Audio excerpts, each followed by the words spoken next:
everybody. My name is Liz Valladares. I am the Community Stewardship Manager for the New York, New Jersey Harbor and Estuary program, and I also wear the hat of Urban Waters Ambassador for the Lower Passaic River region in New Jersey. I'll go into a little bit more about like what HEP is about and just a bit, but I wanted to introduce myself. And again, as we're letting folks in and kicking off this first session as part of this series around capacity building that we are hosting. We wanted to just start by reading the room a little bit and seeing who's joining us today.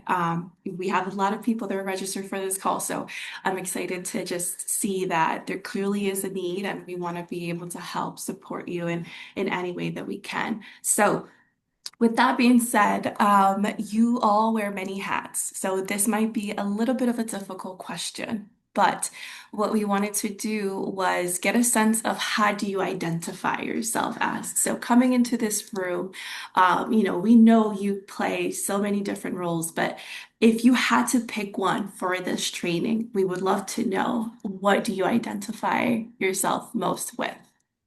So there should be a poll right in front of you. If you can go ahead, participate and fill that out with your main hat. And again, there are folks joining us. I'll go ahead and make sure that they have some time to join too.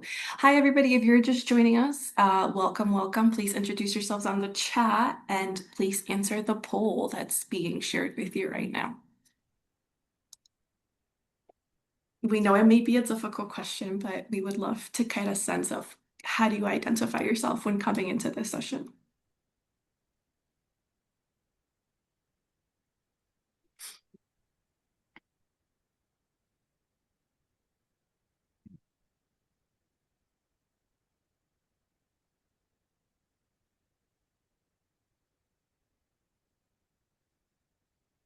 And the other question as part of that poll as well is for you to let us know how many paid staff make up your group or your organization, and how many volunteers make up your organization or your group.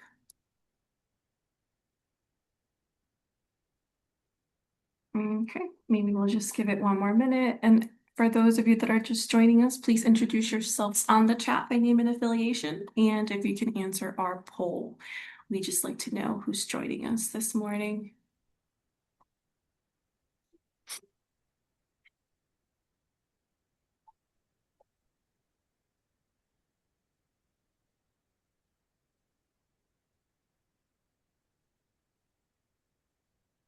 All right, so why don't I go ahead and end it here just so that we can move forward.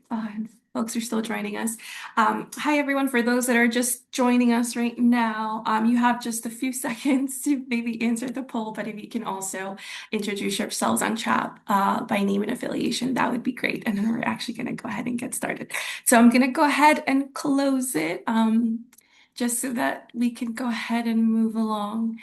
And you should be able to see that. Dart, can you confirm you can see those results? Great. So it looks like we definitely have a few board officers and senior staff and executive directors in the room, as well as staff. As identifying as coming into the session as wearing that main hat. And then in terms of paid volunteers, it definitely looks like it's organizations or groups with more than 11 folks on their team. But we also have these really smaller groups here representing. And then volunteers. Oh, wow, that's so interesting. A few organizations that identify as having 0 to 1 volunteers, and then those that have volunteers are coming through. That's amazing. That's really great to see. Okay, so with that being said, I will go ahead and close this out in terms of this poll. Thank you. And then once again, to those that are just joining us, if you can please introduce yourselves on the chat by name and affiliation, we'd really appreciate it. So jumping to really quickly our meeting. Thank you all for being here. You are joining us for the first session of our From Capacity to Impact series. I'm going to go ahead and just fill you in a little bit on who we are for those that might not be as familiar. So the New York, New Jersey Harbor and Estuary Program is one of 28 national estuary programs. We were created at the request of EPA by the governors of New York and New Jersey. So we are a bi-state program, which makes our network just so wonderful because everybody's doing great work on both sides. We're hosted by the Hudson River Foundation, which many of you know has been around since the 80s and has been integral in just a lot of the producing science to really benefit the Hudson River. And so we're just really great and we're just so grateful to be hosted by such a wonderful nonprofit as well. And really, like the goal of our program is to protect, conserve, and restore the estuary. And as you can see, we have a really big geographic scope, but this sort of darker shade right here is really where we tend to focus a lot of our work, which is around the harbor estuary. But you know, our geographic scope goes beyond that as well. And just again, a little bit, if you're not too familiar with us, if maybe, you know, somebody shared this with you, a colleague, a friend, and, you know, thought it would be good for you to be here. Just giving you a little bit brief about who we are. So our mission is to engage people, partners, and communities to collaboratively advance understanding, improve stewardship, and enhance our shared waters and watersheds. And really, our ultimate vision is to have a healthy, resilient, and accessible estuary that benefits all people and nature. So if you want to learn a little bit more about us, please go to harborestuary.org, where you'll get to see all of the different ways that we try to meet this mission and this vision as well. So a little bit as to like why we're here, why are we putting these sessions together? I mentioned we have a big geographic scope and so many wonderful communities and community-based organizations and groups really are a part of it.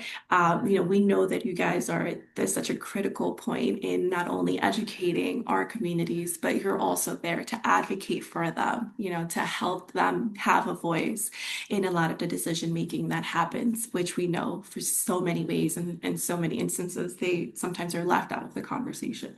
And so we know how important this is. But at the same time, we know that even though you're doing this work, a lot of the times you're also facing capacity challenges internally, right? Whether it has to do with funding, especially nowadays, right? Where we feel like a lot of that can be very limiting. Maybe it's staff turnover, maybe it's all of these tools. Dart and I were just talking about how many different streaming platforms there are, and even just how many video conferencing calls. Maybe it's around keeping up with technology and all of that stuff. And all of that, you still have to make sure that you have an engaged leadership team. You want to make sure that you're engaging your volunteers as well. And all of these things can definitely play a role in just having a challenge in making in growing, and then of course in having an ability to really meet that mission that you have set for yourself as your group or established organization. And then obviously, if we're trying to, work towards a more resilient and protected and conserved estuary, if that's getting in the way of you doing that work, then it's also getting in the way of all of us doing that shared work and really making an impact. So again, we recognize that you're all doing wonderful work, but at the same time, you're also facing a lot of different challenges around capacity. So our answer to that was, let's try to address these challenges in some way, right?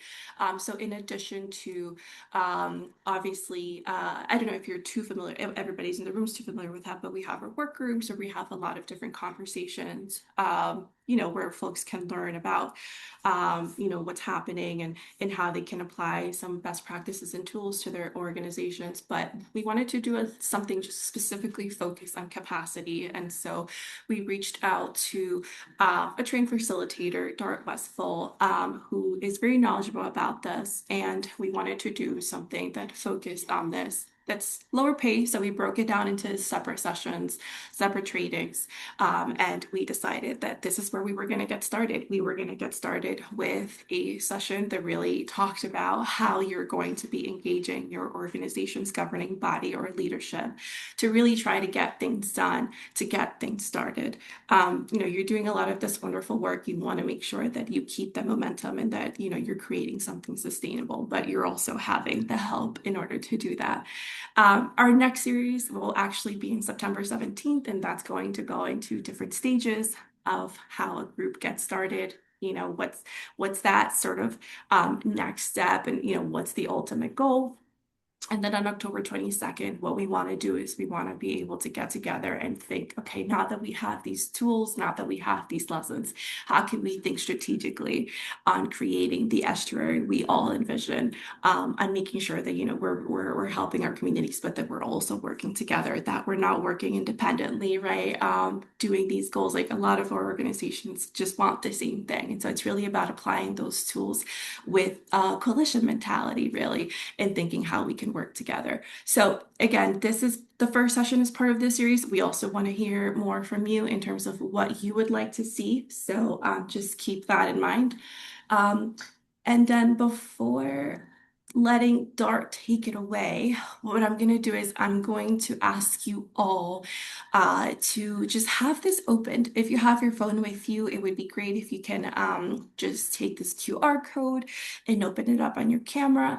We made a really short evaluation form, just asking you 3 questions. And obviously you can't fill it out now because we haven't gone through the training, but if you can just leave it open on a browser window so you don't forget, that would be great. And then I'll stop sharing my screen and add the link to the chat as well, so that again, you can just have it open on your screen so you don't forget to fill it out as soon as this is over.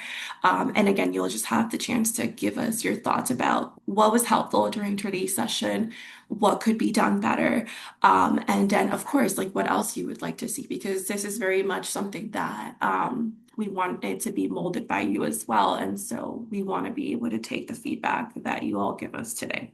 So with that being said, I'm going to go ahead and stop sharing my screen. I'm going to draw the link to the evaluation form on the chat, but you can also feel free to use this QR code to open it up on your phone. I promise it's very short. It won't even take you 2 minutes. And then I'll go ahead and I'll let Dart take it from here. So Dart, you can go ahead and start sharing your screen when you get a chance. Hello, everybody.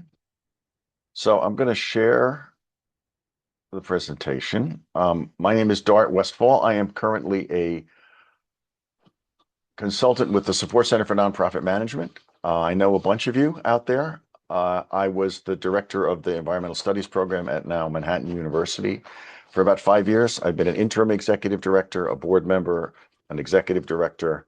I was the founding vice chair of the Bronx River Alliance. Hello to the Bronx River people on the call, and a bunch of other stuff. Imagine that the things you see behind me are little Spartina altiflora plants. I got started thinking about the shorelines of the estuary by planting Spartina with Paul Mankiewicz in something called Palmer Inlet, a little tiny estuary thing, mostly from storm sewers, probably in the East Bronx in Throgs Neck. So I also know the HEP since not quite 88, but shortly thereafter. It was one of the great leaders who was Eugenia Flato, who was a longtime civic leader in the 20th century in New York City. And she was the one that really started us going on thinking about the harbor estuary. So I needed to mention her name. Now, these are the polls. Thank you very much for filling this in. The reason we're asking this, and we know there are some of you that are only involved because you represent a government agency that is part of a collaboration, or you're only involved because it's part of a collaboration that you care about and not specifically for an organization.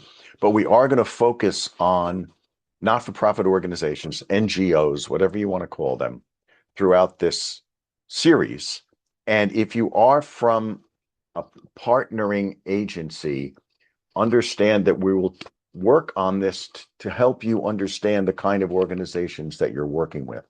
I worked for the city of New York for 8 years. I know how different it is to go from an agency to an organization and back, in fact. So figuring that out, and we hope it will be helpful in terms of the partnerships that you're all a part of to see both sides of all of that. Okay. Same thing with the size of the organization. This will have a lot to do with the life cycle that we talk about. We're going to tease that a little bit here, and that's the hybrid session that'll happen in September. There will be other people involved. We're going to put together a panel for that thing, so you won't just be listening to me talk for hours and hours. But that's why we're asking this question about how big the organization is, trying to match that with when we get to the life cycle part. later in the series. Okay, so what are we doing here? If anybody has any questions, if you're curious about anything, Liz is nice enough to moderate the chat, and she will chime in and ask questions as we go forward. So please do that, so we keep going in the right direction. And the questions in the evaluation, the important thing there is that there will be an additional at least 3 sessions. We may do other things as part of this training. But after the first 3 in the series, we've not scheduled those or come up with topics because we want you to tell us what you want us to cover, what kinds of things you want us to think about. Okay, so in this case, we're looking at the board. How does the board do what it does? And how can that more closely meet the needs of your organization? How can you be aligned with the mission of the organization? The first step is to do an assessment. You got to figure out where you are, then figure out where you need to develop your board, what the board needs to do, and how that will go in the direction of keeping you all aligned towards the mission, both the board and the staff. This is, this is common that boards don't think enough about how they're doing, what they're doing, and why they're doing it. Right. I do a lot of strategic planning, and what I tell people is the easiest way to think about what I do as a facilitator is to ask people what they said they wanted to do, and then ask them if they still want to do that. Strategic planning is the 3rd session, but that's really all it is. Saying you're going to do something and then doing it. The language and the words and the way you outline your goals and objectives are one thing, but it's really just, are you aligned with what you say you want to do? Okay, that might have to change. And this is scary for people. I mean, I can't see your faces, but I hope this is hitting you with some sort of recognition that you can't be better and the same, right? You can't do more or be more efficient or be more effective or have a greater impact by doing things the same way you've always done them. It's that old cliche about insanity. If we want things to be different, we have to change and do things differently. That's firstly because there might be just a simple change in your environment. And anybody who's living through the changes of administration at every level that we have lived through over the past bunch of years knows that you have to be flexible and move based on what's going on in your environment, right? Whether it's climate change or the differences in who the elected officials are, there are times when you have to change and do things differently. Sometimes it's a long-term change that you have to live through. It's just the way it is, and it's not going to go back, right? The second one is that some of your people are new and people have to adjust to different work styles. Now, this mostly comes from the generational shift that is going on in the not-for-profit world. It also impacts agency policies around things like biogeochemical methods for doing cleaner water versus building machines, to be blunt about it, right? To get to nature-based solutions is a massive change in the way people think about things. That requires a change in the organization for the way they look at it.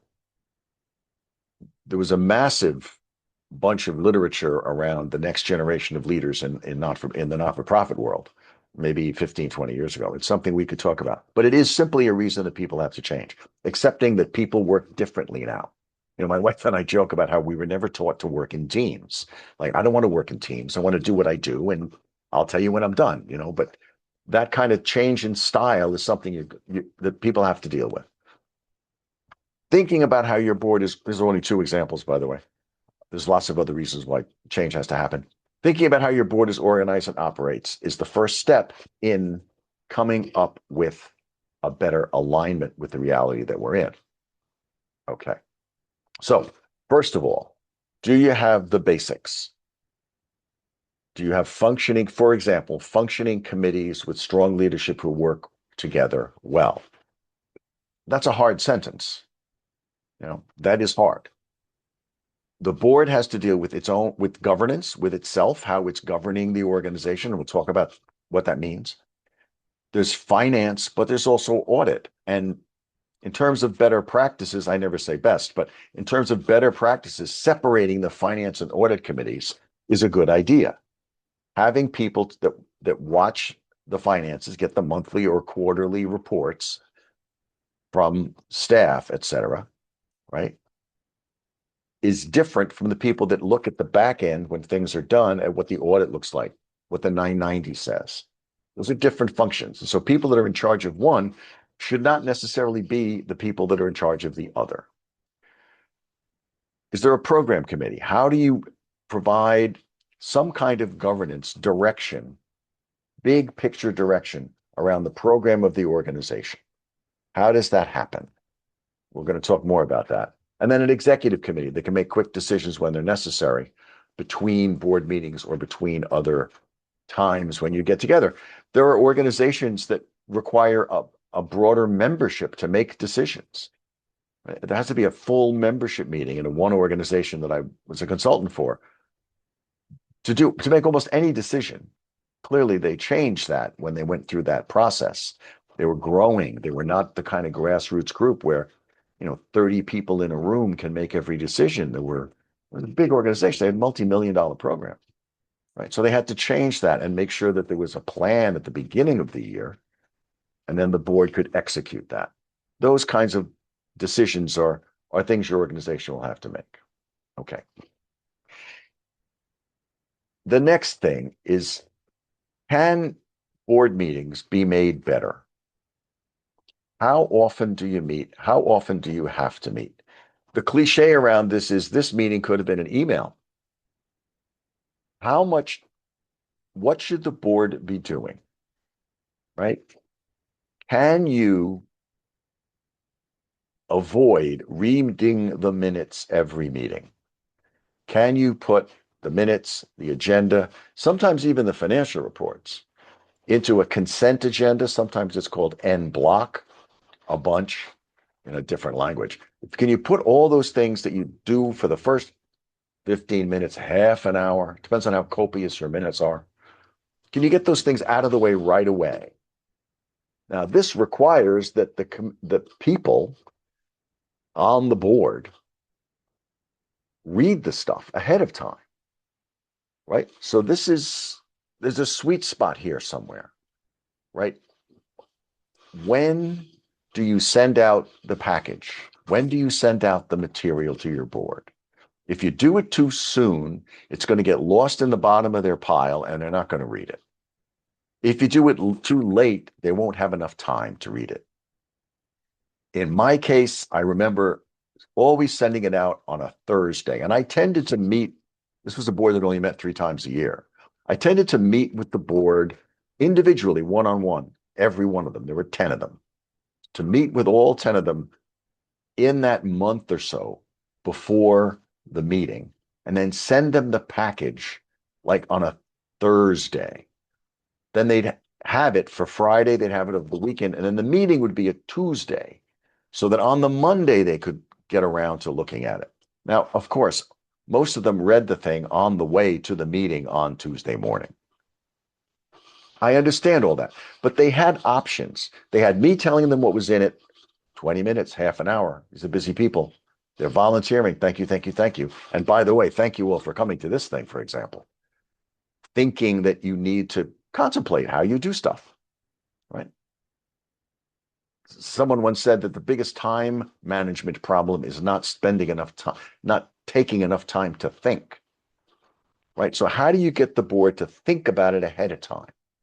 And you all will know with your collaboration or your organization what that is, what that process is. But you do have to have a thought about that. You can't just send the stuff out and expect everybody's going to have read it. Now we have Zoom. We didn't have Zoom, Ben. That was back in the 90s, right? You can have a 5-minute Zoom call with people. Any questions? I sent you the thing. If they know they're having the meeting, they'll remember to look at it before they talk to you. They'll at least skim the thing, right? And you're going to have people that are like your kitchen cabinet or whatever that you know are going to read it and tell you everything that's wrong with it. So Don't get bogged down in the meeting with all that stuff. So it's that kind of thing. It's getting the preparation to happen, and it's not dwelling on things that everybody should have read ahead of time. And this can take some time. You know, we'll talk about doing that. The third thing is dashboards, some sort of visual. It can be there's apps out there. There's all kinds of different applications that you could use to put together a dashboard, but things that are going to let people see easily where you are in terms of how many people have showed up at different events, where the fundraising is going, where the budget is right now, some sort of visual representation that you can look at show at the meeting. Yes, they've read the committee reports. Yes, they've looked at the financial reports. You've asked for questions. You've made sure that everybody's got a particular point that might be highlighted in red on the dashboard, like if you have a deficit at the moment and they shouldn't be in a panic because there's a big grant that you know you're going to get that's coming in a few months, you haven't booked it yet, whatever, right? But some sort of way of sending them this information at the meeting, right before the meeting, so they can see it in a way that's easily digestible and means they don't have to go through, you know, financial reports and have to understand the cash flow statement or whatever. Okay. All right. So this is the one where we'll talk about the life cycle. We'll talk about different stages in an organization. Sometimes you stay at the same stage, by the way. We'll talk about that later. But the place where people tend to get bogged down is the word oversight. Now, you're going to see later in the presentation, the word oversight is really the same as supervision, and it's the same as the word episcope. Anybody knows about, yeah, episcope? Kirk is making fun of me out there. If you think about episcopal, the word episcopal comes from episcope, an episcopal bishop, which comes from the word episcopal, bishop, episcop. It's the same word. It means an episcoper. So an episcoper is a supervisor, is a overseer. They're all the same word in Germanic, Greek, or Latin, right? I'll leave it to you to figure out which of those is which. So when we use these words, they are the same, but they're not. Okay. So we're going to talk about program oversight different from the word supervision, even though to supervise is the same as to oversee. So I really want to make that distinction because it's very important. It's where places get stuck. Is there an understanding of the difference between supervision, to watch someone, right? If you're a supervisor, you're watching the people you supervise. That's what the word means. You're seeing how they're doing. And there's we can talk about that. We can talk about different management styles and how supervision changes when people get more experience or whatever level you're at. We can talk about that in a different session if you'd like. You want to do management stuff. But the point is that in an organization, that's different than management, right? Management comes from the same word.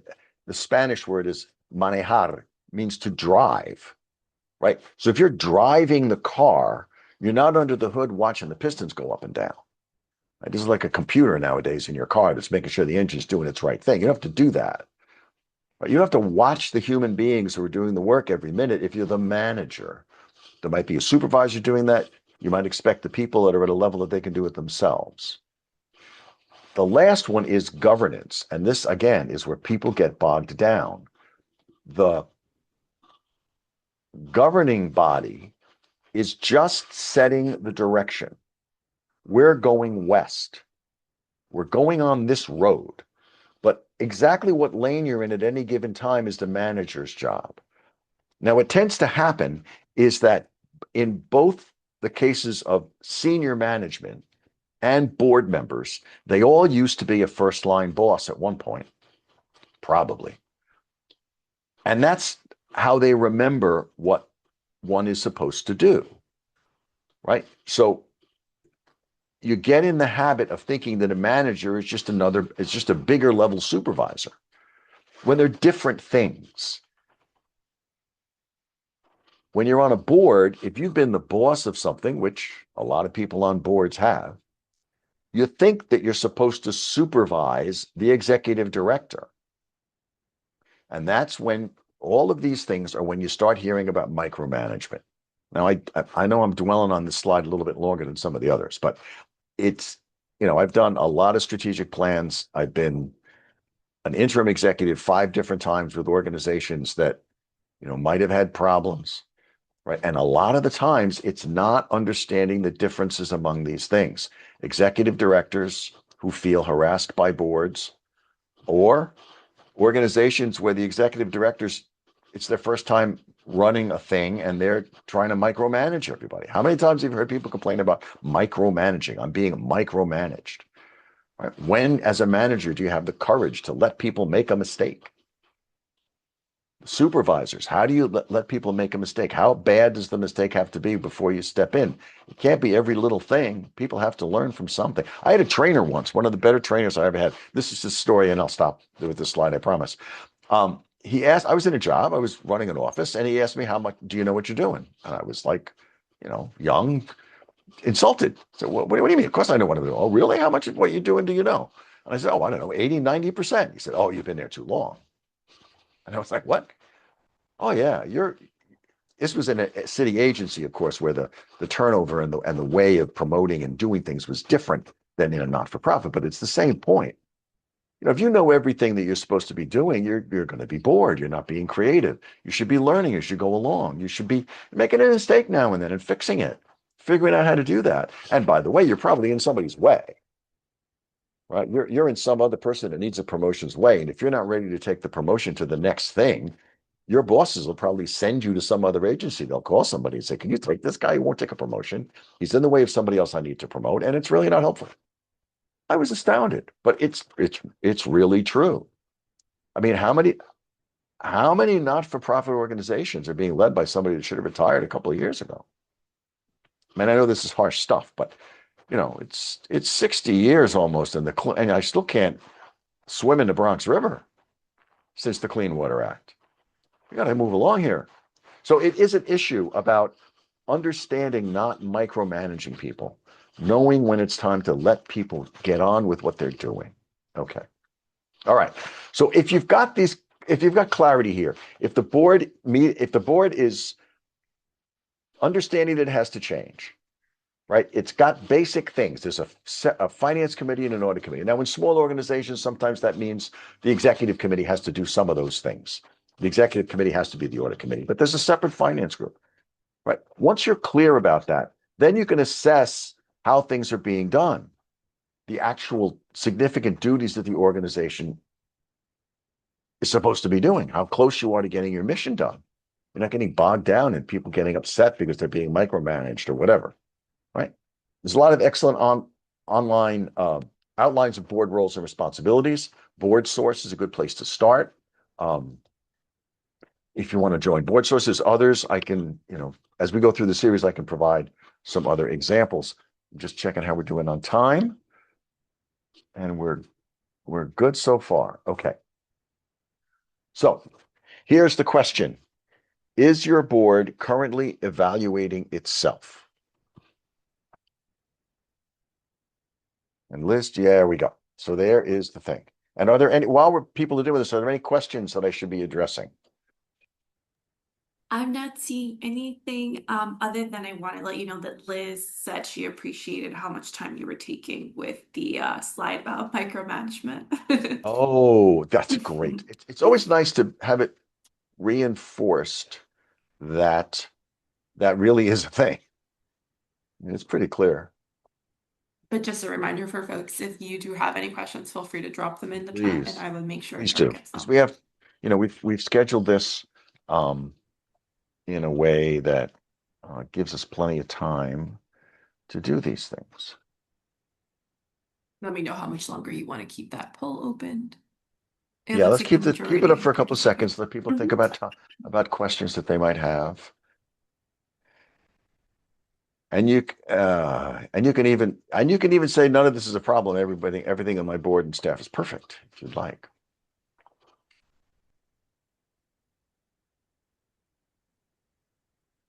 4 out of 17, 7 out of 17. That's actually pretty good. And 5 are not sure. So only 5 out of 17 knows. 17 out of 26. Pretty please. Please do the poll. Let's do at least 20.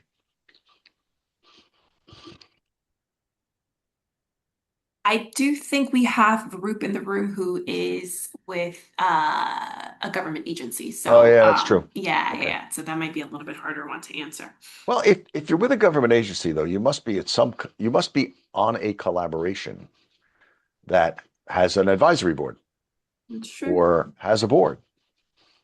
I mean, does the HEP management and policy committees evaluate themselves? That's a They great should, question. just like everybody else. Nobody's perfect. We need to change. We need to be better. We need to be better. And I always go back to the Bronx River because it's the thing that I'm still involved with. I mean, it if they change the way, no offense to anybody, but if they change the way we look at um, the classification of the river, every time it rains, we're not going to be able to put a canoe in the water. Somebody was talking about how they were out there canoeing while it was raining. It's very dangerous. Actually, it's not very dangerous. We used to do it all the time, but it's like 55 years since the Clean Water Act. And you can't canoe in the Bronx River after a rainstorm. It's the only real river in the city of New York, for heaven's sake. All right. I've riffed enough. We can end the poll. Thank you very much.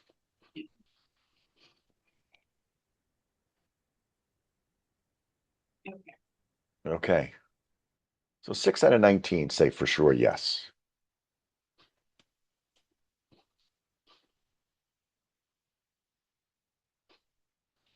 Liz, you want to end that? Yeah, it should. Is it still coming up for you? I closed Yeah. Oh, it. I need to get rid of it. Sorry, my Yeah, fault. you might All just right. need to exit it. So it's important. It's important. A lot of things are important. We'll get to them. All right. Why am I not? There we go. All right. So we'll do a couple more slides and we'll take a break in about 6 minutes. We need to think about both the board and individual board members, individual collaboration members. And that gets a little tricky. We'll talk about that in a second. So the board as a whole needs to set the organizational direction, ensure necessary resources, and provide oversight. There's that word again. It's not supervision, even though the words mean the same thing. Right? Providing oversight is an important thing that boards have to do. Individual members must be part of all of that, but there's other things to think about. Individual board members, and we don't need to go into roles and responsibilities. Well, we could do a whole roles and responsibilities thing going forward, just like we could do a whole management versus supervision versus governance thing in the second round of trainings, however, whatever you all want. But each board member has 3 legal duties. This is the law of the state of New York. You have a duty of care, a duty of loyalty, and a duty of obedience. Your duty of care is to do what a reasonable person would do to make sure the organization is taken care of. Again, it's good to know Spanish because in Spanish, cargar, in charge, means the same thing as care, right? So you're in charge of something. That means you have been charged with something. You've been given a responsibility. Doesn't mean you're the boss. It means you're the caretaker, the steward, right? So the duty of care is to take care of the organization the way a reasonable person would. There's long, no long description of what that means, but you all know what it means. You have to take care of the organization. You have to make sure it's in good shape, as any reasonable person would. Second is a duty of loyalty. Now, this is where it gets really tricky in terms of these collaborations. And we'll talk about a little bit more about this at the back end of this conversation. When you are a board member of organization X, you must do what's good for organization X. Again, we'll talk about this more when we get to collaborations, but the biggest reason for this is to avoid self-dealing, right? You can't do what is only good for yourself, right? You can't get your brother-in-law to be the sole source provider of a particular thing. In fact, if your brother-in-law bids on the particular thing, you have to recuse yourself. You have to say, I'm not voting on this. It's my brother-in-law. I got nothing to say about him. You'll have to make your own judgment. Everybody else on the board. I can't get involved in that. But it also means a couple of other things. You can't go around bad mouthing the organization out in public. You've got to be loyal to the organization. You have to do what's good for the organization. You can't undercut other people that are on the board. Now, this becomes difficult when you are part of a collaboration where the agenda of the collaboration might not be exactly the same as the agenda of the people you represent someplace else, either on that collaboration representing an agency or an organization, or in general, I'm on this collaboration, but off to the side somewhere, I belong to this other organization that doesn't want to do that. We'll talk about this more later, but that's the other. Duty of obedience means just following the law, basically. I mean, you can expand it and have it mean more than that, but it really just means obeying the law, right? Filing the 990 when you're supposed to, getting the Char 500 in for New York State or whatever the other states you represent require of not-for-profits, making sure that you don't do more than you're supposed to in terms of advocacy and not supporting candidates in any way. That becomes a problem when they want to show up at your event with all their campaign literature. It's just a thing. You have to pay attention to what the law is and what the rules are. Right. So those are duties. That's not a suggestion. That's not a best practice. That's a law. You have to do those things. Right. I've seen at least two organizations get sued by one board member because they were disgruntled by the other, and it collapsed a merchant association that had existed for, I don't know, 50 years because somebody thought somebody else wasn't being loyal to the organization. It's important. It happens once in, my 40-something year career, but it does happen.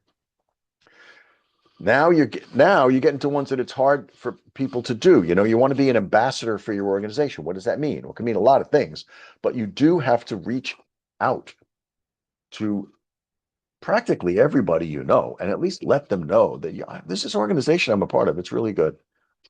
When you're having dinner with friends, when you're going on a run with somebody, when you're, you know, at a party, when you're doing whatever, when you're talking to your neighbor over the back fence, you're an ambassador. You are the person that brings the message from that organization to the public, to people in general.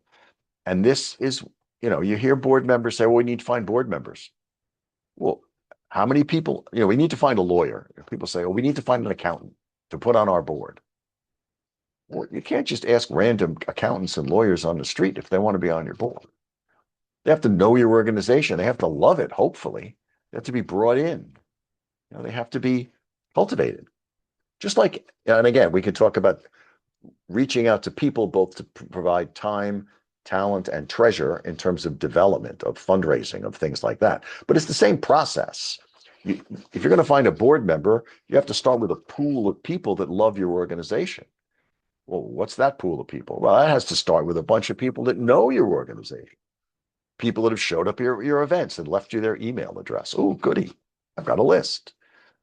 From that group, who really loves you? Who's been showing up a lot? Who's been giving you money? Who's been taking care of things? But that has to start with reaching out to people that don't know you at all and making sure they know you. And that's the board member's job. It's not as much the staff's job as it is the board's job, as it is the collaborators in the HEP. What is the Harbor Estuary? How many people in the region, in the smaller region of the real harbor, know what the Harbor Estuary is?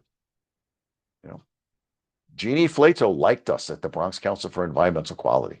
She got us involved in doing one of these kinds of trainings at Manhattan University in 1992 or something like that, because she was an ambassador that I even am here now, that I know what the HEP is, that I've been involved in all this stuff. So it starts with that, and it's a retail operation. You got to do it one person at a time. And volunteers for the organization. This one gets tricky. Also, all these things are tricky, right? This one gets tricky because when you're a volunteer, you really are no longer a board member, right? I mean, you don't have that hat on anymore or that t-shirt. I tend to say I wear a lot of t-shirts. You have to take the board member hat off and put on the volunteer hat. It means you're working with staff, and this gets tricky, the board and staff relationship, how tight the executive director is keeping that relationship. We talk a little bit about that later. But you're not because the board is sort of the boss of the executive director in the biggest sense, which we'll talk about after the break. In the widest sense, the executive director works for the board, but only in a governing sense, as long as we're going in the right direction and accomplishing things, not day-to-day stuff. Certainly not whoever's running the volunteer event. And it's hard. As I say, board members tend to have been bosses in other places. And so, they come and they see a thing and they think it should be run a particular way, but you're not running it. Some staff person or the ED is running the event. And to have board members say, I think you should put the table over there instead of over there, is not helpful. If you could put the stuff on the table that we need put on the table, that would be very nice. Thank you very much. But don't come in telling everybody what else is supposed to do. And that's part of the relationship that has to get built between the board and the staff. Being a volunteer, being an ambassador, it's not just fiduciary, and we'll get to that in a little while. So right now it's where are we? 10:55-ish. Liz, this is the Yeah. text for the next bunch of time. Is it time to take our break now? So we actually had a few comments on the chat, and I know Oh, Jerry in good. particular wanted to take maybe like a good moment to reflect, Yes. who are the participants in the room, small, large, medium. Jerry, feel free to jump in if you want to maybe like ask specific questions about that. I have the poll that I can share when we asked folks, right, like how many paid staff make up your organization. So I'm more than happy to share that. But if you were looking to ask Dara specific questions, please let me know. Hey And feel free to Liz, unmute it's yourself. actually Sean, my colleague Jerry, Oh, registered me. It's so good to see you. you too. Thanks for putting this on. Yeah, I wasn't sticking in my head, Dart, if you could reflect on how many are on this call? Are there 20 of us or so? Just kind of lump into small, medium, large organizations because that makes a huge, I believe, difference in how boards are run for those organizations. I know we would fit in a small group, and I'm chuckling because I'm thinking of all the committees that we don't have Mm, because we're a tiny, tiny organization, big impact, but small organization, smaller board. So yeah. you go. Yeah, we'll talk about. Could you go to the other one? Liz, the So this other. is This is this roles. is We need the numbers of people on each in the organization. yeah, is it not showing that? It says for me I it's think you Oh, wait have a showing to minute. roll, you have to You got to scroll scroll down. down. Oh yeah, my you might have to gosh. scroll down. It's I question missed the two. third question because I didn't This realize to is when scroll I too. feel old. Yeah. Oh, Yeah, question two lots of asks how many volunteers. paid That's staff interesting. make up your organization, and the Yeah. majority reported that it was 11 plus. So I'm assuming that counts as a medium to Well, large, third of them. depending on who you I mean, ask. 25 are at 0 to 1, so it's either no, all volunteer. I don't know how many of those are all volunteer, but that's 4 out of 16. I think, yes, we will talk about this. That as I said at the beginning, the executive committee, whoever the officers of the board are, can take the role of the audit committee, for example. So you've got an executive committee that also looks over the audit. You might only have 2 or 3 people that are doing that. It would be good if there was somebody else that, you have a treasurer or somebody else that's willing to look at the finances on a regular basis, who's different from those other 3 people that are looking at the audit. You might want the treasurer on one, but not on the other. So now you're at like 4 people that have to really be focused on this. Some of the other things, you can have people that are not on the governing board who do some of this stuff. Right, you're allowed to have, there's a lot of places call them, there's committees of the board, which are board members, but there's also committees of the corporation or the association if you're not incorporated. And those folks can come in you could have someone be on the audit committee who only shows up to help you once a year when the audit comes out and who's actually willing to read it for you. And that person's not elected to your board. Now, they may be somebody that used to be on the board that is tired of it or is retired or moved away, but they're willing to zoom in once a year and look at your audit. Or they could be someone you're cultivating to become a board member, right? And so just thinking about the board, this is a great example of thinking about your board and saying, we're a small organization. BCEQ, who I got started with here, Bronx Council for Environmental Quality, all volunteer, no staff. We don't have a big budget, but we fiscally sponsor a lot of different things that are really cool, and do some other stuff, and we're all volunteers. But the board has grown to a lot more active people, and so thinking about what you would like to do, would you like to have a committee that looks at your would you like to have a fundraising committee that's not necessarily board members, that are people that are interested in your organization, but really don't want to be on the board? Well, we'll do one fundraiser a year or have anyway, there's a lot of different ways, and we'll talk about more about those as we go on. But the first question is, what do you want to see your board look like from what it is today? What's the next step within the next year and a half, 2 years? Just want to get 5 or 6 more people that are actively involved in helping your organization keep going. I'm sure it's not that hard. I'm sure it's not that hard to find a handful of folks that are willing to do something, even if they don't want to be on your board. You might not want to have a bigger board. You might think you have 7. How many people are on your board, Jerry? It's Sean, actually. That's okay. Sorry. Oh, you're not Jerry. That's okay. So we have 4 of us, because 1 is rotating off. So that would be 5 normally, but 4 that will be remaining. And so I'm also interested to know, for example, the one that's rotating off has been long serviced and, anxious to start his retirement, and he's in the finance seat. So Yes. talk about the catbird. Is it possible to engage somebody on a part-time finance role, who's sitting on the senior board? We do have an advisory board too, but none of those people are at the finance level that we, would really want at that CFO/treasurer level. Well, that's a moment when you decide that you're going to hire somebody to handle your finances, right? Is that where you are? You've got a volunteer basically running your books? There's, well, not just the person that's managing the bookkeeping process will stay in place and has done a consistently excellent job with that.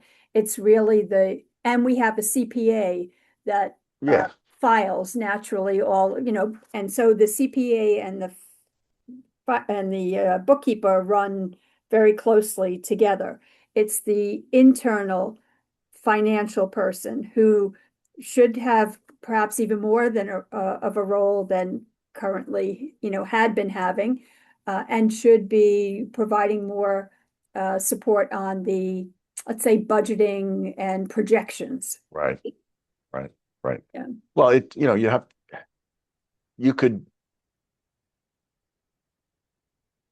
is the question, can this person stay in some other role, or is the question, how do you replace them? It's how can they be replaced? Because I think he's toast at this point because he's been very long service and much appreciated. But he needs to move on with his life, and so that's all good. We love, we want to support that, but it's at the moment we don't have a backup. And I have been actually recruiting for several months now, and just with people's different circumstances of life or workload, don't feel that they can take this specific role on. And so now I'm trying to think, well, can we do it in a different way? But still have that financial accountability, which I believe you have to have as part of your board, right? Yeah. It seems to me that that's one of the key positions. It's 11 now, so let's take the break, and I will be sure to include and what you've just talk asked offline, because I don't want to monopolize the conversation here, there are other people that I'm sure have other issues that Absolutely. want We'll, some advice. Westphal@gmail. My name is right there. Send me an email and we'll connect any of you. Please feel free. I talked about doing office hours or whatever for this engagement. So I'm happy to do that with anybody that wants to have a chat, and see how much of it is covered as we go forward. And whatever is missing, we can talk about. Yeah, and I will also add, Sean, just a reminder, the evaluation form also has some space available for you to add about topics you'd like more information on. So please feel free to use that as well. And I'll resend those links as well so that you guys have them handy. And just where was Dart's email address? Just my name at gmail.com. Perfect. No dot in between your name? No dots, no Okay. dashes. Thank you. Great. All right. When do you want folks back? 5 minutes. It's Okay. exactly 11, so 11:05, right? Yeah, Great. 11:01, 11:06. So feel free, folks, to turn your camera off if you'd like during these 5 minutes. We'll be back at 11:05. Thank you.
Okay, welcome back, everyone. I'll still give everybody a few seconds to come in case you're all grabbing an extra coffee cup.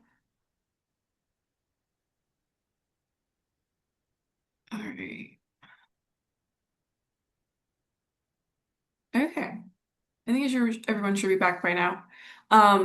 It is 11:06, so Dart, feel free to jump back into the PowerPoint and the screen sharing when you're ready.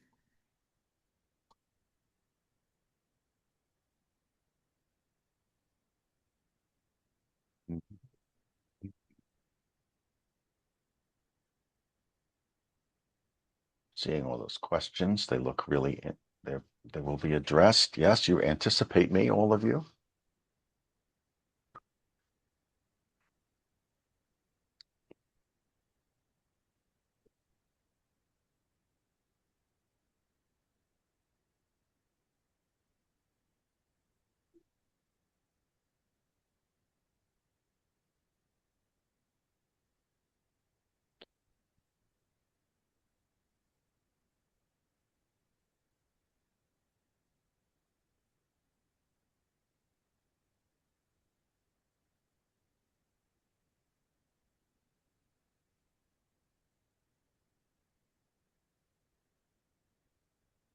And if you joined us late, in the last part of our session, feel free to introduce yourselves on the chat as well.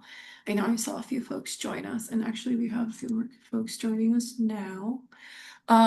So for those of you joining us for this second part of our session, please feel free to introduce yourselves on the chat by name and affiliation. Thank you for being here today. And if you have any questions, please drop them on the chat. We'll make sure Dart gets them as he continues on with his PowerPoint.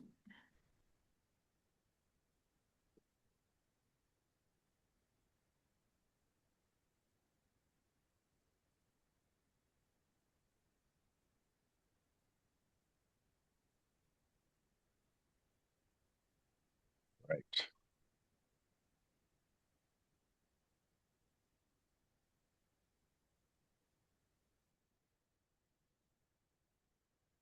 There we go. Yes. All right. Am I all set to go? Okay. Yes, you're all And good. the people are back. Okay. So just quickly, dividing these, everything the board needs to do is kind of arbitrary. Just to be clear, the duties of care, loyalty, and obedience are individual duties for individual people have to do that.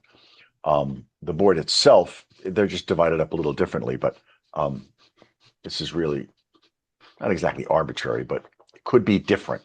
Okay. So, under establishing strategic direction, this is for the full board. You've got determining the mission and the purpose and then planning for it. Right? So, what are we doing and how are we going to do it? Basically, ensuring necessary resources. I want to put the emphasis on the ensure because it's the board's responsibility to make sure that the organization has the resources it needs to accomplish its mission. It is the staff, of course, that do the actual work of making that happen, but it is the board that is responsible for that. Now, we could go on and on about, the crisis. I don't know if people remember, but about, it's going to be 20 years ago now, a group called FEGS, the Federation Employment and Guidance Service in New York City, a big social service agency, $200 million budget went bankrupt. They went broke. And it resulted in a massive amount of studying and thinking and figuring out about what to do about not-for-profits that somebody discovered that some massive percentage of not-for-profits in New York State or at least New York City are insolvent. Right? They've got a line of credit and they're waiting for the next grant to come in so they can pay back their line of credit and keep their operation running. Right? Not unusual. Delayed payments from one place or another and grants that haven't come in yet, whatever. So shoring that up, making sure that that's solved is the board's responsibility. right? It's not your accountant, right? It's not the CPA that does your audit. He'll tell you exactly to the penny how quickly you're going broke, but it's not his responsibility to make sure you don't go broke. That outside auditor that's doing your 990 for you. You know, people come, my auditor, he told me that we're, you know, blah, blah, blah. It's not what he does. 2, select the chief executive. Build a competent board and enhance the organization's public standing, right? So these are all resources. The board itself is a resource. The right CEO is a resource. Your standing in the community is a resource that it's the board's responsibility to ensure. And that gets you to the ambassadorship and all that other stuff. All right. Providing oversight. Again, not supervision, even though the words mean the same thing. Monitor and strengthen programs and services, not supervise them, but monitor them. Make sure they're doing what they're doing, what they're supposed to be doing. That's the dashboard thing. You know, just keeping track of what's going on with your organization's mission. Protecting assets and providing financial oversight. Now, this is in oversight, right? It's in that third bucket of things the board needs to do. So this is where the fiduciary responsibility comes into play. You're protecting your assets, you're providing financial oversight, as opposed to the development side is the ensuring the resources, make sure the resources are there. The oversight part is making sure they're not being wasted or stolen. And this is where a lot of boards, you know, pretty much think they're just fiduciaries. You know, there's the phrase fiduciary board is a way to assess what's going on with your organization. You know, is it gotten to the point, this is normally the bigger organizations, where the board members just think they're there to make sure the money doesn't get stolen and that the legal and ethical integrity is there. But they're not really evaluating the chief executive or supporting that person in a particular way. They're not being ambassadors. They're not thinking about building a competent board. The same 20 people have been on a board for 100 years. You know, the oversight part, the fiduciary responsibility, making sure the financial reports come in and nitpicking over whether you booked the grant that might come or might not, or whatever the other arguments are going to be. This is where, as boards mature, this is where they sometimes hold up. They hole up in this part of the board responsibility, right? And that's, you know, that's clearly very important. You got to make sure the money isn't wasted or stolen. But you can't forget about ensuring those resources that go into the money. And people do get stuck there. All right. So sometimes we call the easy way to think about these is mission, money, and leadership.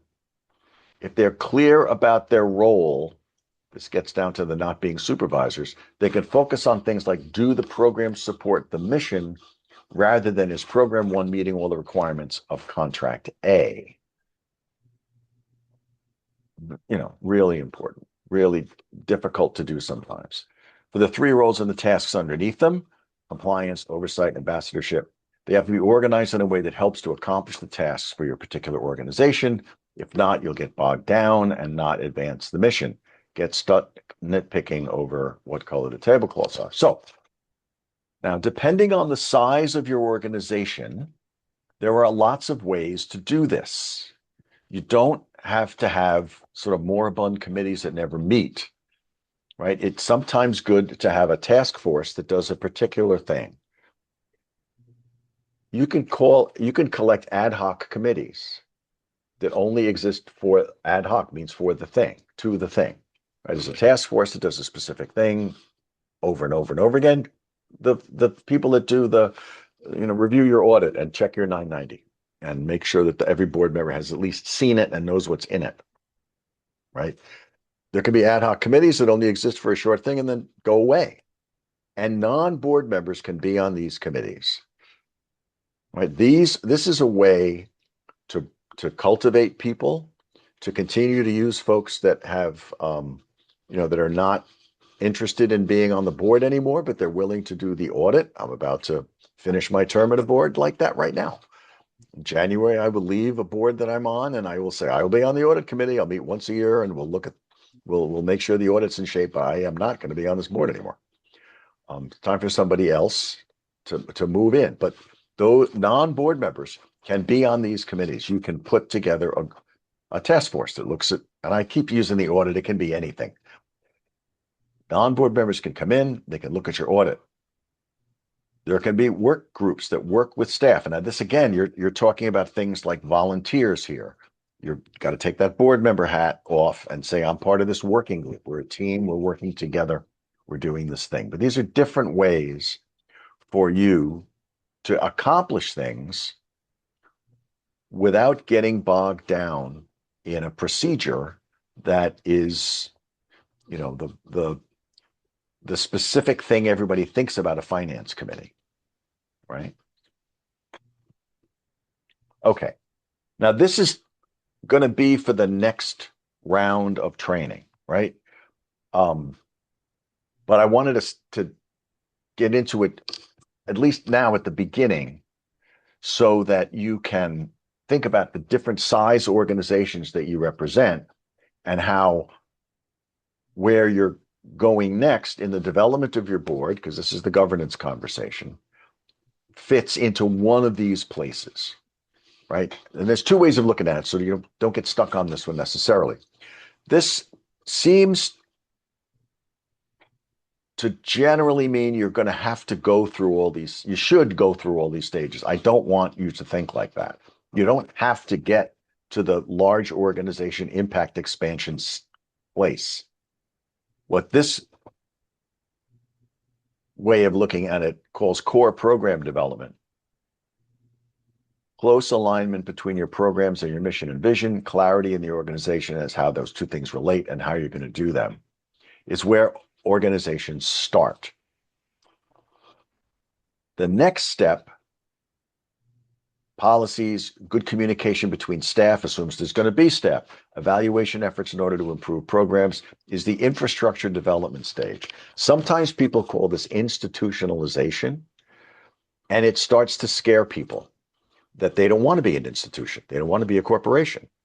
They want to stay as an unincorporated association and not be caught up in the things that they think corporation means. Corporation just means embodied, like a corpse, right? To be a corporation is to create an entity, to create a legal thing. But you can have a not unincorporated association and have a fiscal sponsor and still have your own bank account and your own control of things. Right? You can get a tax ID number without being incorporated. So there's a lot of ways to work on your infrastructure development that don't require you to become a big organization with lots of staff, right? And I want to be clear about that. However, for organizations that are going through a growth period where they must have staff, they must have clear boundaries between governance of the board and management by the staff, right? Where it's not a quote unquote working board. It's not a volunteer kitchen table kind of organization anymore. We have made the decision. We've thought about it. We went to some trainings about it. We got to the point where we said, no, we are going to have to grow. We're going to have to institutionalize ourselves and create some infrastructure. And that's going to mean staff. It's going to mean not having, and I'm talking about a particular organization who I know and love. It means that the books are not going to be on somebody's phone. And they give a shoebox full of stuff to an accountant and he does a review for them because we're not big enough to need an audit. We can't do that anymore. We have to have a system in place. We have to get QuickBooks or something, right? That's the beginning of those things. Infrastructure development can mean a lot of different things. Once you have systems in place that allow you to run in a bigger way than a volunteer-based kitchen table organization can run, then you start to think about how are you going to achieve mission impact beyond your core programs, strategic alliances, partnerships, policy and advocacy work, being one of the community groups that works with the HEP if you're a large organization that is looking at, I don't know, lots of folks out there from the Passaic River. I used to swim in the Saddle River. I grew up in New Jersey. My mother always told me not to put your head under because you get the ear infection. You got to take the pink medicine. So, when I was in the Saddle River, I wasn't allowed to put my head under because I was going to get the thing that you're going to get, right? So if you are talking about the Passaic River, right, you're a big organization, you've created the infrastructure, or you're creating the infrastructure to do that, but you want to be part of the wider HEP. What does that mean for your organization? Are you going to get involved with national things? Or you're going to join Parks and Trails New York. You're going to advocate around stuff. You're going to do those things. What are you going to do to have stronger impact on what your mission is, which I presume is fishable and swimmable, right? We've been talking about it for 55 years. How do we really get there? You might not be thinking about that. Like, I'm just trying to get a dock in my town so I can go canoeing. I don't really want to do that. We would love to have a dock on the Harlem River, by the way. That's what we want to do. We're not, we pay attention to the other things, but we're not diving deeply into that. We're trying to keep our impact local and trying to get done what we want to do. You can make those decisions, but if you do want to really grow and become big, then there's a lot of work to do around the impact. That's impact expansion beyond what your existing programs do. This is not normative. You don't have to do this. You must do this about it. All right. Another way to look at it. And again, we'll do a big thing about this next time around. With any luck, we'll have panelists at different stages talking about what they do and why they want to stay there. So the idea and startup stage, and again, these are consultants and board source people and folks that, like me, do this kind of stuff for a living with all different sized organizations, right? And you don't have to get to that impact expansion stage, but you are an idea, right? You're around somebody's kitchen table, you've had an idea and you want to start something. And so you start it. Now you can keep all of those things at what this chart calls the startup phase. You can keep it at the all volunteer or maybe one staff person, right? You do 6 or 7 things. I know a bunch of small conservancies around the state that have one staff person. They do some fundraisers. They're responsible for a couple of properties, and that's what they do, right? There's no organizational police out there telling you must grow, right? But if you do want to grow, if you do want to become a bigger organization for whatever reason, and again, we'll have another session, we can talk about all those reasons, why, what it means, why it hurts. As I say, I was a consultant for a group that has multi-million-dollar programs in the course of a year, and everything they decided had to be decided by the membership at a membership meeting, like 60 people in an auditorium somewhere. Had to make practically every decision had to be passed by these people. It got to be a little wacky.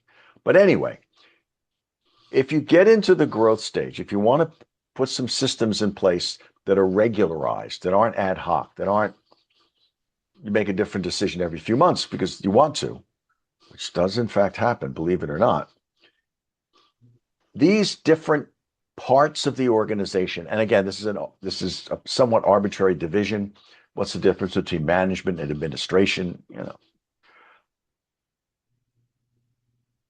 Can be at different stages, right? This is for larger organizations, right? So this assessment, and this was one of those computerized assessments that there was a stakeholder in the group did, right? For your larger organizations, you need to kind of know where you are for these different aspects of your organization because they can be different.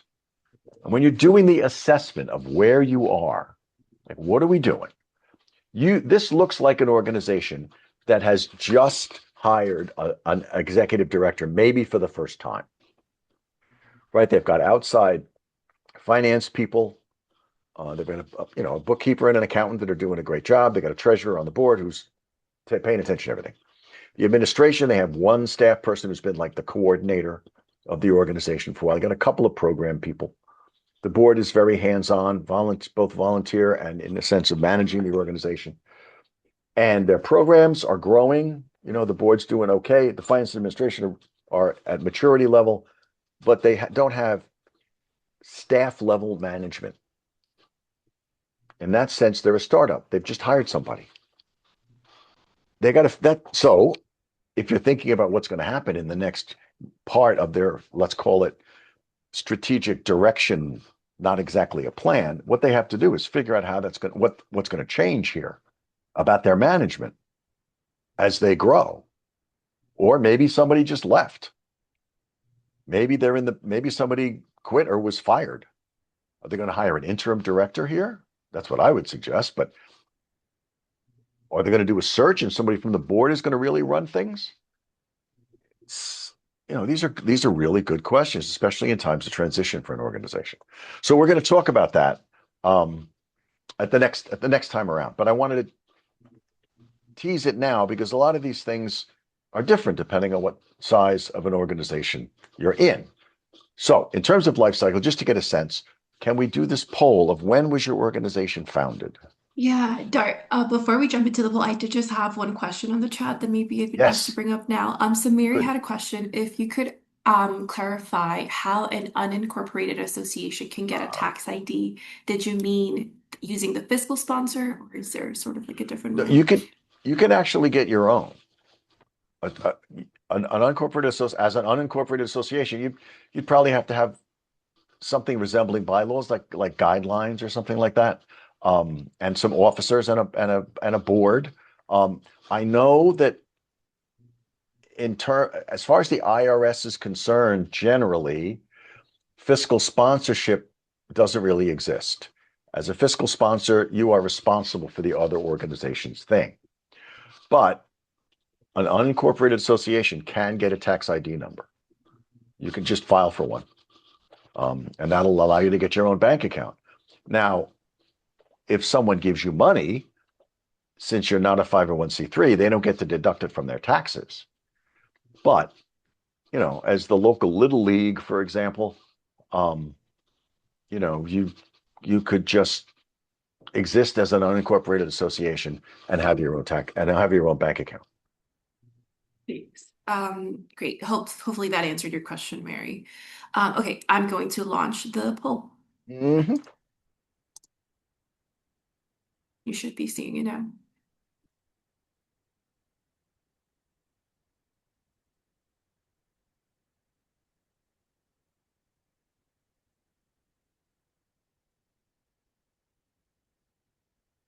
And this is one of those fill-in questions, so I'll make sure we give enough folks time.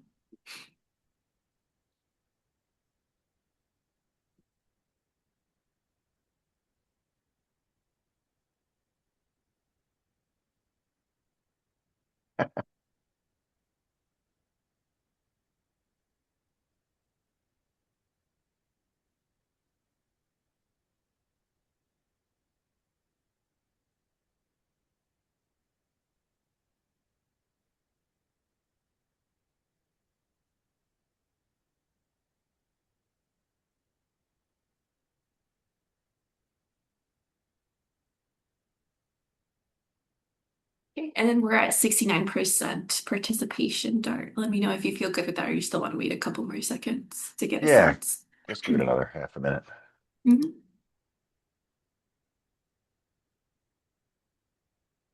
And then Mary's just dropping a quick thank you for your answer, Dart. Mm-hmm.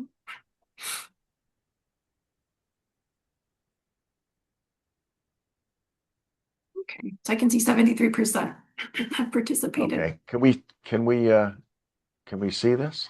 Yes, so I'm going to close the poll and then I'm All going to right. share the Close it results with you first. Very guys. good. Is it showing you what it is? I don't see anything. Okay, let me try this way. I think I can go ahead. I think you have to click view details. Does it give you that option? No. Okay, so let me go ahead and try this instead so everybody in the room can sort of see. I'm going to take over screen sharing Okay. real Should I quick. stop? Okay. Yeah, so I think folks should be seeing that. Can you confirm that that's what you're seeing? These are It's the, showing only my result to me. Oh, here comes. There we go. Here comes. yeah. 2020, 2010, 369. Oh, great. Oh, 05. Pretty much Mostly long-standing 1936. organizations. Whoa. I'm impressed with that one.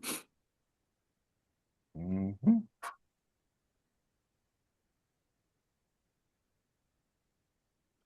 So when we get to the next session, there'll be some, it'll be hybrid, so we'll be in person, but we can still do these polls the same way. And we'll, correlate the length of the organization with the level of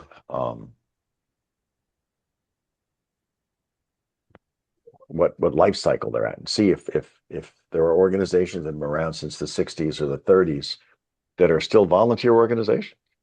BCEQ was founded the first Earth Day, and it's, you know, doesn't have any staff in all those in Did you all want me to those stop sharing, Dart? Are systems. you ready Yeah, to start sharing yeah, again? that's Okay, good. Yep, good. I will get back up here. Give me 1 second. Okay. All right. Can everybody see that? When was your organization founded? Am I in the right place? I'm not seeing a slide yet. Okay. So the three things: planning for Oh, mission. Dart, I'm not seeing your slides yet. Oh, whoops.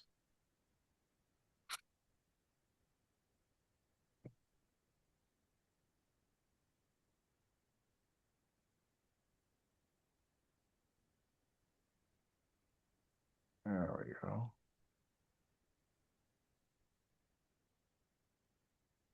Okay.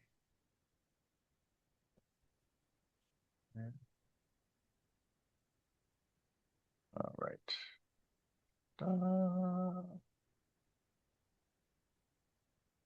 Oops. Okay. Planning. All right. How much analysis and planning is too much? This is sometimes for the larger organizations.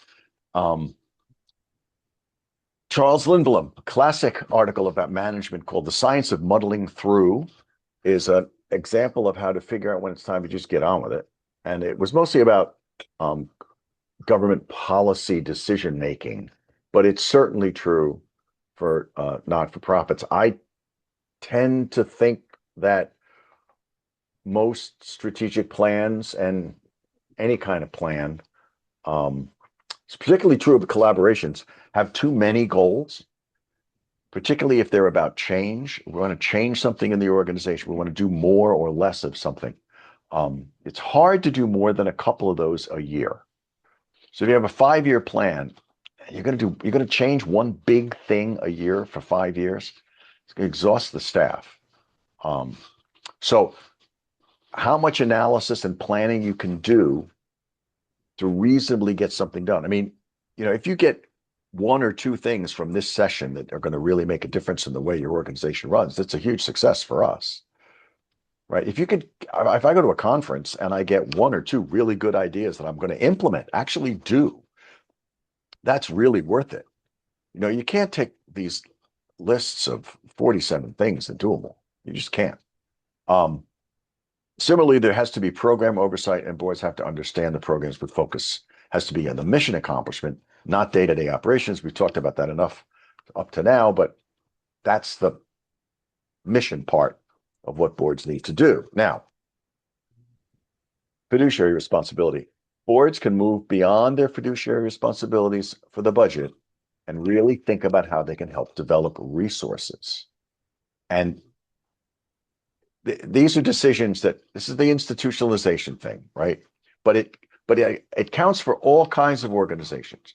Your basic volunteer group, you know, everybody, if it has members, everybody on the board has to be a member. And there might be levels, and everybody on the board has to make a personal commitment of some sort. Presumably time, talent, and treasure, all three, particularly among smaller groups where everybody's volunteering anyway, right? But there's got to be some. So, and a lot of big arguments go on about this. Should there be a required amount of giving for each board member? A lesser way to do it is to say you have to give something that's personally significant, right? If it means something to you, it can't be like a cup of coffee. It's got to be like your Con Ed bill kind of giving. Like what is it? Your electric bill, your PSE&G bill if you're in New Jersey. Um, what what means something to you? What is it? Does it? Because it's really hard to ask other people to give you money when the people that are running the thing don't even give money themselves. It's a thing. It's definitely a thing, right? Once you've done that, mission planning can take place from a position of strength, right? You've developed the resources you need to actually do the things you want to do going forward. And this is why, if you're going to grow, if you're going to be bigger, there have to be particular systems in place. There have to be some rules. It's just one goes with the other. If you've made the decision to go to a bigger organization or to have more impact, right? There comes a point when organizations are so big that the governance model of the board is really broad. You really can't delve into things. And then boards become fundraising boards. That's like the impact expansion stage, right? You've institutionalized, you've matured. You don't want to collapse. You want to continue to expand, because I didn't talk about it yet, but there is that decline and turnaround thing on that second chart, right? You don't want to decline. You want to continue to grow. If things don't grow, they die. There's lots of cliches around this, but you want to be in a position of strength. And that requires, if you're going to grow like that, board members making commitments of their time and talent and treasure. They're not just sitting still and being fiduciaries and making sure the money's not being stolen. I mean, there's exceptions, of course, but in general, that's sort of the way it works. Okay. So leadership is perhaps the hardest. Is the board evaluating the chief executive? Is the board supporting the chief executive? This is that kind of that loyalty thing, but what's the evaluation process? Do you have one? It can be really simple. If you're a one person staff organization, it can be a chat with the executive committee. These are our 3 goals for the year. We made all 3 of them. Good for you. Thank you very much. We made 2 out of 3. What are we doing to make this 3rd one better? We haven't done any of them. Why don't we think about training and thinking about what should happen sort of next? There's a lot of stuff around management about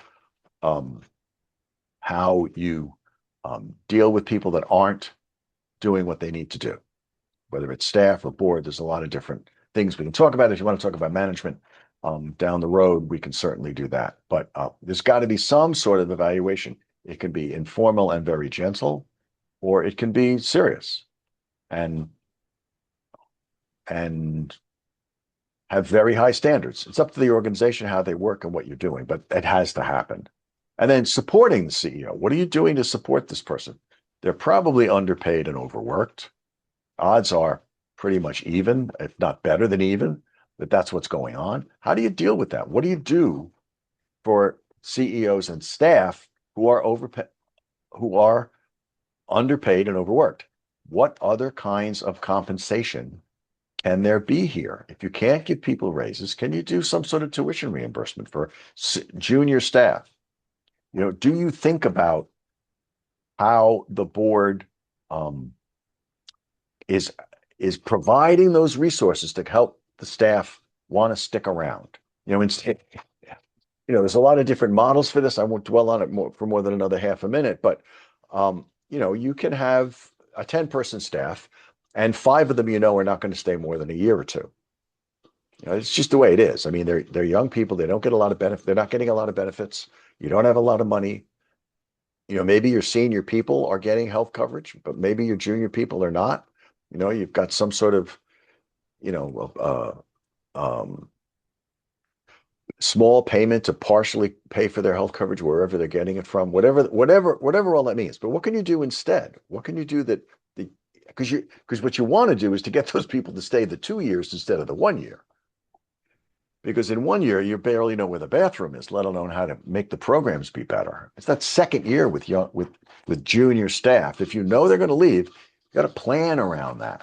And the chief executive needs support in that way. You need to be able to go to the staff and say, look, I can't do that, but I can do this. We really would like you to stay a couple or 3 years. we really need. We know you're going to move on. And the truth is, in a lot of organizations, there's really not a lot of room for advancement. You might have an executive director and a number two, but everybody else is, whatever the titles are nowadays, program associates or whatever. You got 2, 3 people and 3 associates and a couple of interns. Those 3 associates and a couple of those 5 people are not going to be there very long. So how do you cope with that when you're a chief executive? It's not easy. So anyway, the board needs to support that. They need to understand it, but not micromanage it. And then is the board evaluating itself? We asked that before. And are they designed in a way to drive mission impact? Is that board evaluation an evaluation of how well you as board members are helping to make the mission be accomplished? It's not just, it is, how do people show up? Everybody's got, we can talk about this too at another time, but the move from outputs to outcomes, if that doesn't make half the people in the Zoom cringe, I will be surprised, that there's this mostly foundation driven idea that you have to ascertain whether your mission is being accomplished, not just that you've done the things that you normally do. My clear example is after school programs. After school programs that funded by whatever city agency used to be based on, did the kids showed up and they liked it. That's pretty much it. We have 50 kids in our after school program and they all come back. They say they like it. We do this. Their parents like it. We give an evaluation that they do and they say they like it. Well, does it make any difference in their lives? People care about that now. They care about that outcome. Are they less likely to drop out of middle school or whatever, right? So how are these evaluations that you're doing of your board helping to drive the impact, the outcome on your mission, whatever that is? You got the dock built in your town, whatever. And if you did, let us know how we can get that to happen on the Harlem River, because it's really been a difficult struggle. Can the board address its own development as a positive thing, right? Board members can say the change is needed, and they're not saying they've done anything wrong. This is a really big thing, with every single client. The world has changed around you, or it hasn't changed fast enough, and you haven't done anything wrong. Everything you've done you're doing a good thing, right? But everything's changing around you, and you have to address those challenges and changes. You really have to. You have to get to an outcome, to get to an improvement. What are you going to do in a changing environment? It doesn't mean you've been wrong up to now. I heard a great proverb the other day. Just because it takes 100 strokes to cut down a tree, heaven forfend, doesn't mean the first 99 were wasted. Everything you've done to get to this point is not wasted because you now have to change and do something different.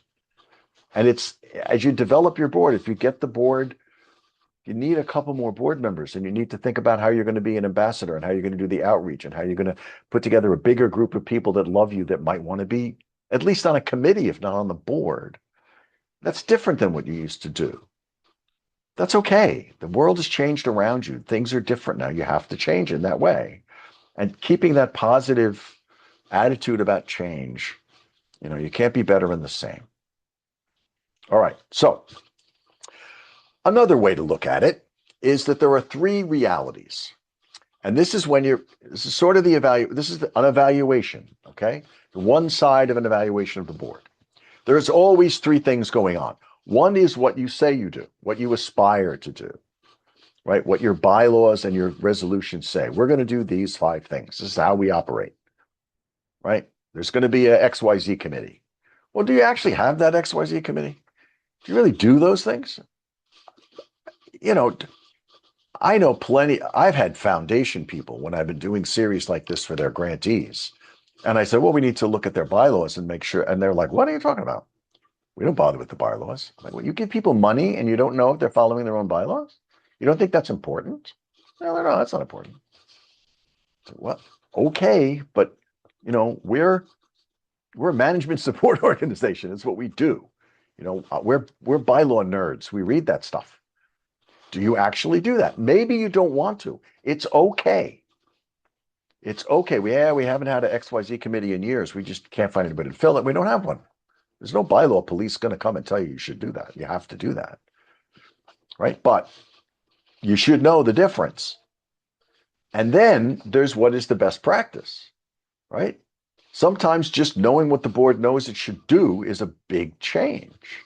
If you know what you're supposed to do, are you elect? And it comes to a head when you make a mistake and somebody is upset by it, right? When the fertilizer hits the ventilator, as somebody once said, that's when you should have done something different. Right? You should at least know what you're supposed to be doing. As I said, I've seen at least one, almost two organizations completely collapse because they didn't do what they were supposed to do and somebody got upset and sued them. Went to court. It was just awful. And they collapsed. So what do you say you do and what do you actually do? And then maybe if you're going to make some change, you should think about what at least better practices are, what other organizations have seen. Okay, now change the board or change the board. Do you have the right people on the board? Individuals on the board need to grow and develop, right? You need to do training, but the board as a whole also needs to grow and develop. Again, like with the roles and responsibilities, they're slightly different for the individuals as opposed to the group, right? It can mean an evolution that includes new members. Is there a process for board renewal and succession? This is one of those best practices things that, do you have this? What's going on with this? One of the things that's true, because we don't want people to think they've done something wrong or they're not doing the right thing. When you bring on new board members, it's a great time to refresh the understanding of your existing board members. And this goes for any sized organization. Those folks on your board that are only there because they bring a particular skill and have a name among a particular constituency and they never bother to do anything. Right? How do you get them to understand something differently without telling them, you're like sort of dead wood here? Well, when you bring on new board members, you're going to review everything for everybody as part of that onboarding process for the new board members, right? So there needs to be that kind of a process, right? The board should do a full self-assessment every few years. I think I've got 5 minutes left, right? Oh, Yeah, right. just about. I don't need much time for the end slides, Dart, but we do have some great questions in the chat that I'm hoping maybe we can spend a few minutes on. Yes, I will run through these. Give me 2 minutes. Right, so you need to do a full assessment every few years. And the board members should assess their own participation. Right, so this means an assessment of both the full board and the individuals. Usually this takes, in the real world, this takes the place of somebody that hasn't shown up in 6 months. And then you go back and you look at the bylaws, like, well, if they have 4 unexcused absences and we meet monthly, they're 2 over, we should have expelled them from the board before. So that means you have to have a conversation with them and get into what their participation is. Do you want to be on the audit committee? You only meet once a year, whatever. We want to keep you involved. Do you want to be an ambassador on the advisory committee? Blah, blah, blah, blah, blah. But that kind of assessment of both the board as a whole and the individual members really needs to happen. For example, a process for identifying, cultivating, and recruiting board members, just like you would a donor. You're going to identify them from the people that know you. You're going to get them to love you, and then you're going to get them to be involved. Educated about the board and the organization. Like I said, a good way to train the existing board members, and then board buddies, an existing board member with the new board member.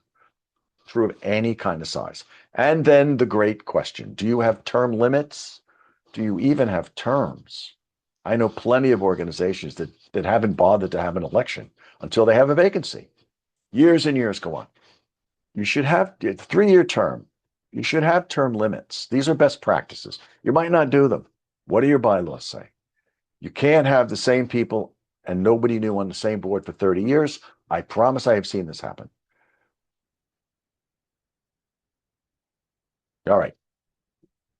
A quick thing on coalitions. I'm going to got 2 more slides, Liz. I'm going to be done. Coalitions and collaborations, it gets complicated. The HEP says decisions by 5 core federal. Look at this. I mean, I read this on the website and I'm like, oh my goodness, how do they do that?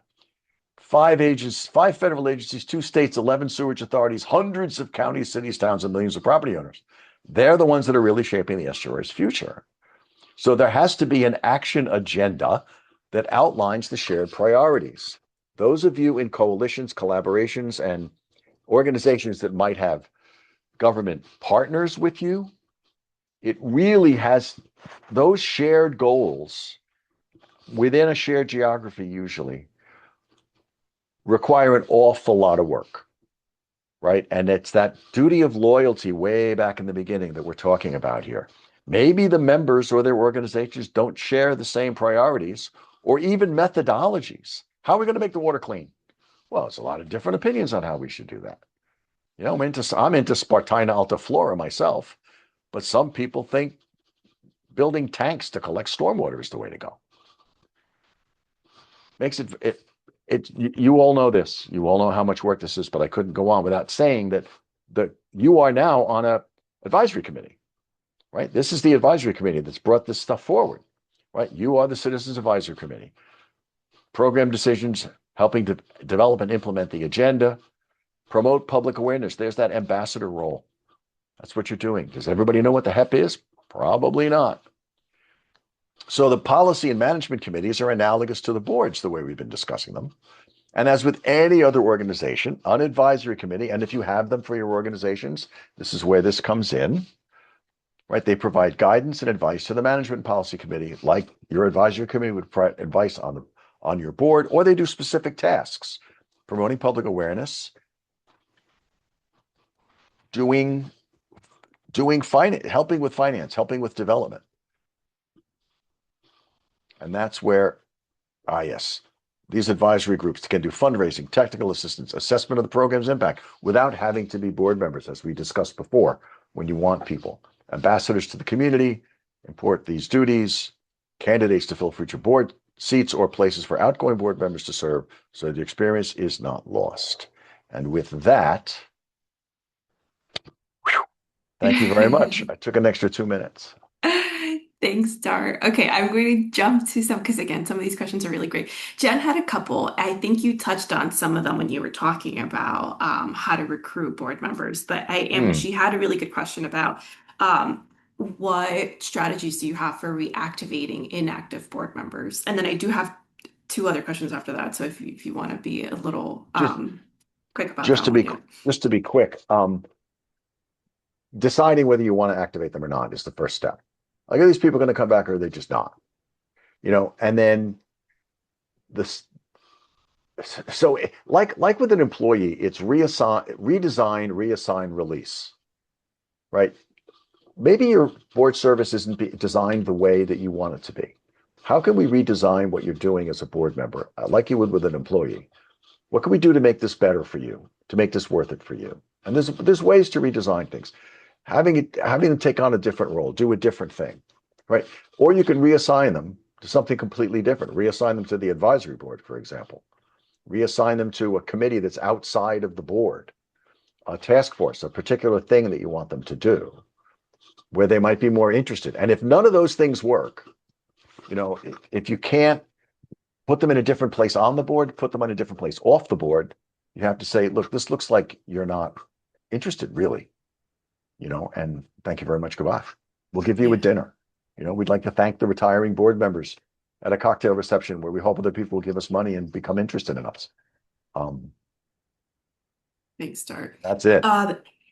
And then again, moving along, Kirk had a couple of questions too, but I think this one's pretty relevant. Who has the primary responsibility for fundraising? Would it be the staff? Would it be the board? Fundraising is the most hybrid of everything, right? So everybody wants to see the CEO. Everybody wants to see the head of the organization in the fundraising, but making the connections is the board's responsibility. Right? The board is the ambassador. The board is out there in the community. The board represents the public. They're trustees in trust for the public of the state that you're in. That's how not-for-profits work. So, and that in a big organization, it's not usual for board members to talk to staff. They're supposed to go through the ED.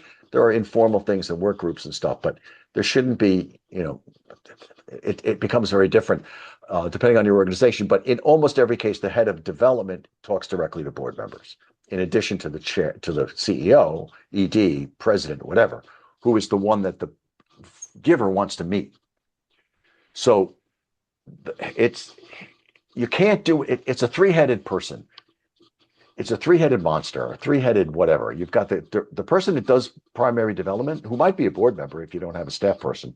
It's whoever's in charge, who's ever the head of it, and the individual board members, depending on who the giver is. You can't do it without those three roles.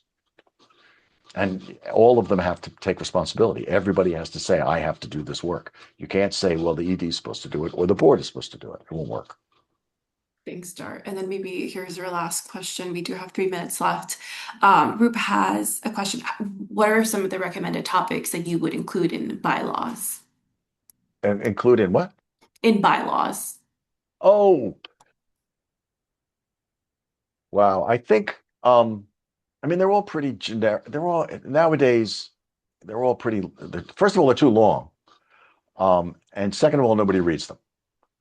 So making a decision about terms and term limits, everything else is pretty much boilerplate. But making that decision about terms and term limits, how big a quorum is, really understanding how decisions get made. And we could do a session on this, or I could talk to somebody to give more details. But I think term limits, who gets control of what, the board or the executive committee can make certain decisions. If you have a membership organization, everything changes. How much has to be decided by the membership of whatever it is you're talking about. And this can be big or small organizations, as I pointed out. But those are the big ones. Who's in control and how? Great, thanks, Dart. And then I think that wraps it up. And for the folks in the room that, again, still have maybe some lingering thoughts or just want to add additional questions, please use that evaluation form in addition to just asking you about, what you liked about today or what we could improve for next time. There's also space there for you to tell us what other questions you'd like for us to dig into at future meetings. And so with that being said, I also just wanted to really quickly remind you all that you should be seeing that. Can you confirm, Dart, that you're able to see my slides? I'm seeing both. There we go. Okay, perfect. So, as a reminder, this is just the first session as part of a larger series. We have the next training scheduled for September 17. And the really great thing about this is it's going to be hybrid. So we know how important these conversations are to also, be able to meet in person and have those discussions in sort of a smaller group setting. So we do ask if you can make it in person, please, please, please definitely sign up to join us. Space is limited. We're going to have it here in our Hudson River Foundation office. So just follow that QR code. You'll also have the link provided as a follow-up if you registered for this session. But this one's going to be digging into, again, kind of like that life cycle of what an organization goes through. And maybe I'll let Dart also jump in here. I know he's got some really great thoughts about involving other speakers as well. So that you Yeah. can get a perspective from different kinds. Dart, did you want to add a little bit? What we're going to try to do is have a panel of 3 other people who are living in one of the 3 general stages to talk a little bit about what their experience has been. It'll be a guided conversation. So you'll see examples of current issues that people are addressing as they either try to grow or try to stay within the grassrootsiness. A lot of it is about not losing your grassroots ethos when you become a corporation. And how do you do that? And it's a long-standing issue that people struggle with all the time. And it'll be fun to talk about. Agreed. So there's your preview. Your incentive is a nice HRF lunch, which many of you are already very familiar with. So please be sure to sign up to join us. And just wanted to give a big thank you to you all for joining us, for taking the time to be here. We know you're all doing amazing work, and we hope that as we continue these series, really some of the tools and the practices that are being shared with you really help us collectively make an impact on our estuary and all of the wonderful communities that we serve. So thank you. Thanks for sticking around, and we hope to see you at the next one.